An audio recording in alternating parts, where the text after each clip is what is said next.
Hi, everyone. Welcome to PageStarter. This is a podcast where we explore crowdfunding, authors, creators, creativity, marketing, writing, publishing, all that good stuff related to books and getting your words out there. My name is Lisa Furland, and in today's episode, we're going to talk about collaborations, sponsorships, and what on earth am I talking about?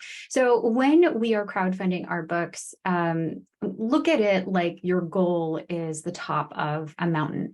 Now, how you get to that mountain, the paths are going to differ for everybody, but the mountain itself is built of individual rocks and then big boulders. This is my good friend Thomas Hayes painted this analogy, and I thought it was wonderful. That we have individual rocks and pebbles that make up our backers. So we have individual readers, people who are going to spend $20 with you, $50 with you. But then we also have big boulders, and these can represent big sponsors. So sponsors coming in and either adding to your campaign, your project in some way. Maybe they're in charge of, putting together an element of your campaign, or they are creating a reward with you, something like that. I mean, the collaborations can take many appearances, but really they are going to either funnel massive amounts of traffic to your campaign through this collaboration, money, funding to your campaign, or both. That would be ideal if they have your audience and are interested in funding your campaign. That is the type of collaboration I'm talking about. Now, these types of sponsorships or collaborations can look like many things. It can be a nonprofit, it can be a for-profit organization, it could be an entrepreneur. So for example, I'm making this hypothetical out of my head right now. If there was an author who was writing a book about marketing, and they said, Lisa, I love your crowdfunding stuff. It has to do with book marketing. I would love for you to create a reward with me where you would offer, I don't know, a discount on your services or something, or you come on and you do the crowdfunding element of my course, and you would, contribute to that. I would then decide, do I want to be part of this? Yes or no? What does that collaboration going to look like? How are we going to work together? And really boost this campaign. So you can see, you can work with individual experts, you can work with big organizations, anything to expand your reach, expand your audience, and expand your resources is really the type of collaboration that I'm talking about here. I also want to announce a very exciting collaboration that has been in the works for over a year, and that is Reedsy. Reedsy actually approached me to create a crowdfunding course for their website. So they are a resource for mostly indie authors, so authors who are looking at self-publishing, and they offer services, related to editing, formatting, writing, and then of course, marketing. And they had an older course on there, and that expert was no longer offering crowdfunding services or consultations for authors. And so they're like, oh, since you're in the space, and we would love to have you do a course. So there is a new course. It is completely free. It is a 10-day text-based only. They send you the lessons via your email. You can head to blog.reedsy.com, type in crowdfunding and find it, or I will link to it so you can access it. Again, totally free. I get nothing from this other than a collaboration with Reedsy, exposure to more people, which is what I'm talking about in terms of power of collaborations.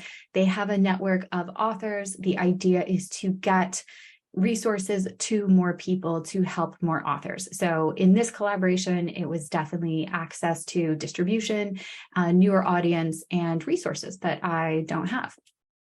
So that is really great. Please definitely check that out or share it with anyone who is interested in crowdfunding but isn't quite sure how it all works. It's 10 lessons. I go over fully how to structure campaigns, set goals, check milestones, build your audience, all of that good stuff. It's all in there. Okay, back to the collaborations now. The reason why I'm talking about it is because of this Reedsy collaboration and, the experience that I had with this collaboration, as well as my authors' experiences with their collaborations. And when you are pitching sponsors, you need to really have a clear idea as to what you want from this collaboration. So when I was approached by Reedsy, it was very clear. They had a very clear ask. We want you to do X, Y, Z. Then I could assess and say, oh, okay, I can see the benefit here or there.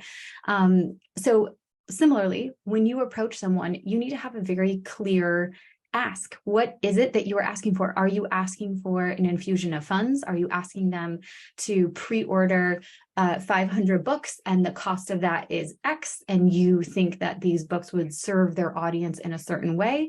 Maybe they could resell the books and actually turn it into a revenue driver for the organization. I don't know.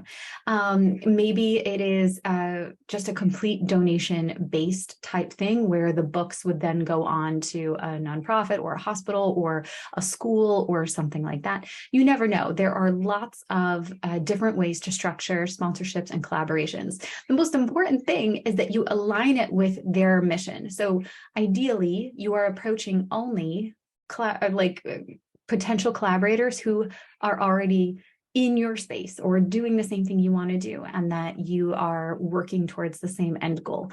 That's the point. So that when you do approach them, you're like, hey, we're both in this space together with a similar mission. I would love to partner with you. Are you interested in doing X, Y, or Z? And then you can have a conversation about it. That's it.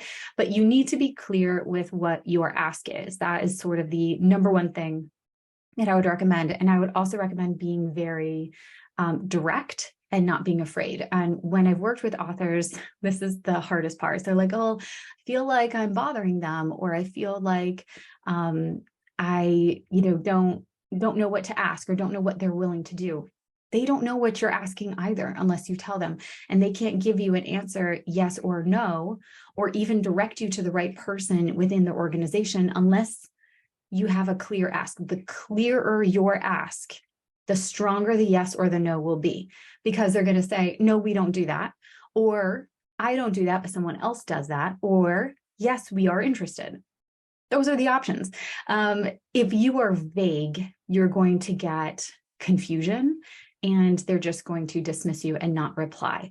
So I would argue that if you are pitching a lot of organizations and you're hearing nothing back, don't assume it is because they're not interested.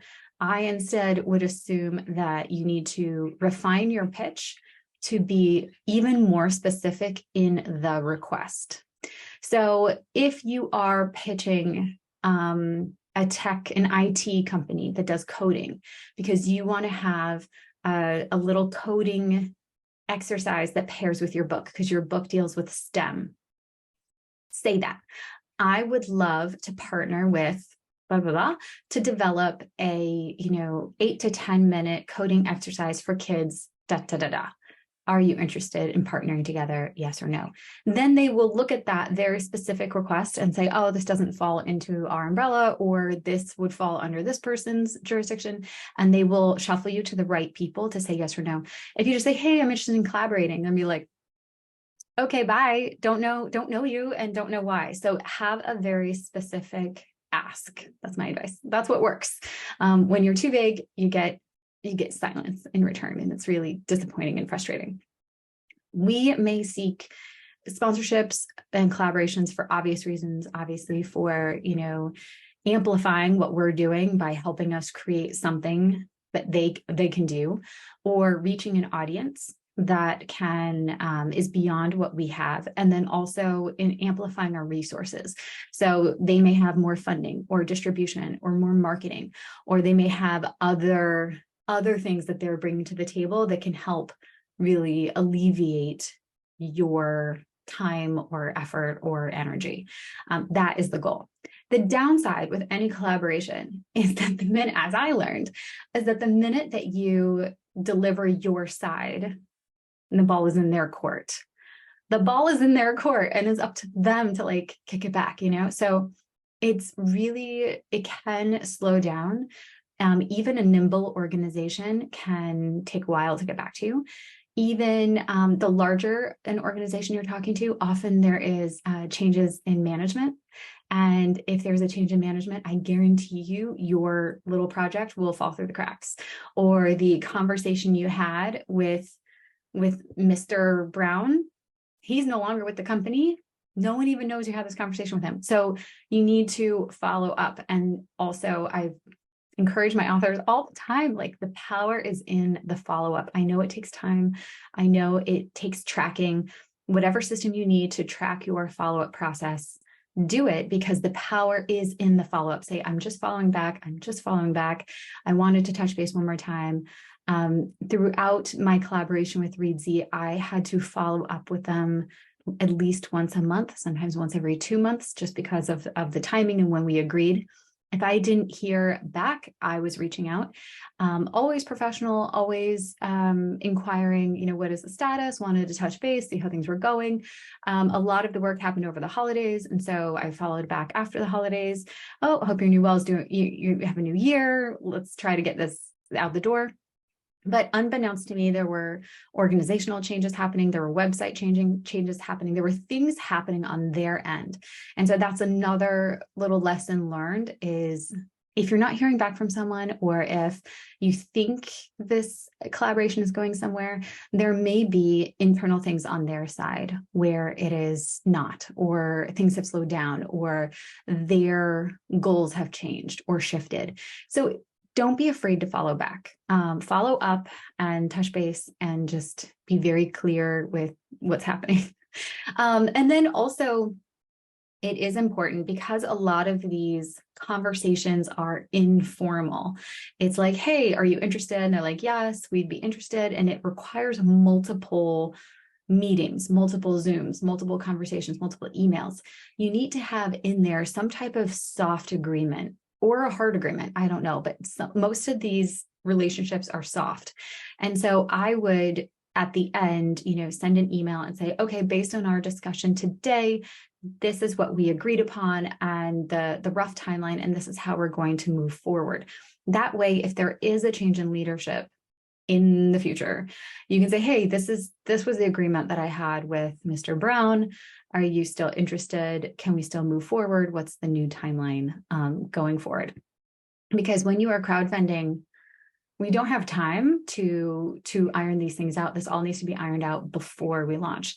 There are a few instances where collaborations happened while the campaign is live, and they are never, don't expect any collaboration that happens when the campaign is live to actually take place when it's live. They may share the campaign with their audience, but the actual meat of the collaboration, like the content generation or the ordering or the money, may take a while. So it's really something to keep in mind when you are running a time-sensitive campaign, is a lot of the seeds that you plant before you launch, and then during the campaign, you get a lot of attention during the campaign, which is fantastic, may not come to fruition for months later. And even the most best well-intentioned person may be like, oh, they didn't get to it till 6 months later. And they're like, yeah, no, that's great. We're so excited about your project. They're like, oh, it's been 6 months. So just know that that's going into it. Time is probably your most precious resource, and the thing that it's going to eat the most time. These external third-party collaborations will eat the most time. So in closing, I would say, you definitely need to have patience and perseverance with this approach when approaching any external body.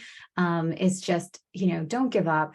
Keep putting yourself out there, keep refining your pitch, but then also, have patience with the process, and know that the seeds that you're planting now will result in a tree at the end of the day, but it's going to take time. It's going to take time. So be prepared to adapt and, deal with those unexpected kind of hiccups on the way. So that is it. So, this collaboration with ReadZ has been super positive. I'm overjoyed to have my course finally published with them, and to be able to reach out to new authors and make them aware of crowdfunding. And just know that, every collaboration has some hurdles that you have to jump over, and you just keep doing your best, putting forth your best work, and follow up. Don't be afraid to follow up, because if I didn't follow up, I would still be waiting. If I hadn't followed up as much as I did. Even in the follow-up, I continued to strengthen and improve the relationship with my contact there, because my follow-up was professional, and I asked questions like, is there anything else you need from me? Is there anything else I can do to make this easier? So in being a person who is following up and kind of holding someone accountable for their end of the agreement, I was still offering how to make it easier for them, how to help, how to do anything that I could do, in also an attempt to maintain the relationship and continue to have a positive, collaborative relationship. And that's the most important. When it comes to favors, so if you are collaborating with a book blogger, or you're putting your book on a blog tour and you're working with multiple bloggers, it's the same thing. Please, always reply with, how can I make your job easier? If they are, make their job as easy as possible so that they can either copy paste. You can write something for them and send it to them so they can copy paste the elements that they like, or modify it into their words, whatever you need to do to reduce the friction, that will improve your chances of a faster process. If you're just following up without offering that, it turns into kind of nagging. But if you follow up with resources or with links or with text or content for them to use, then you are always being of service and will lead to a more fruitful collaboration. Please let me know if you have had any successful large collaborations that you want to share. Again, these can take on many different shapes and sizes, and they're different for everyone, which is why I help authors figure this out, because I wish there was like a standard template that everyone could just copy. Unfortunately, that does not exist, because it is so determined based on your book, their mission, their audience. And so you have to personalize it for every single pitch that you do. So even if I could give you a template, it's not going to be that helpful, because it still needs a lot of input and a lot of personalization to that specific organization. And then conversation amongst, the people there. So each collaboration looks different and it's going to take time. But the main point is at the end, you have a much bigger boost to your campaign, more traffic going to your campaign, more credibility, and just more people involved in expanding your book beyond the book, giving your readers an experience that they can't get anywhere else. All right, that's it for me today. Hope you have a wonderful day. Thank you so much for listening as always, and I will see you next time on PageStarter.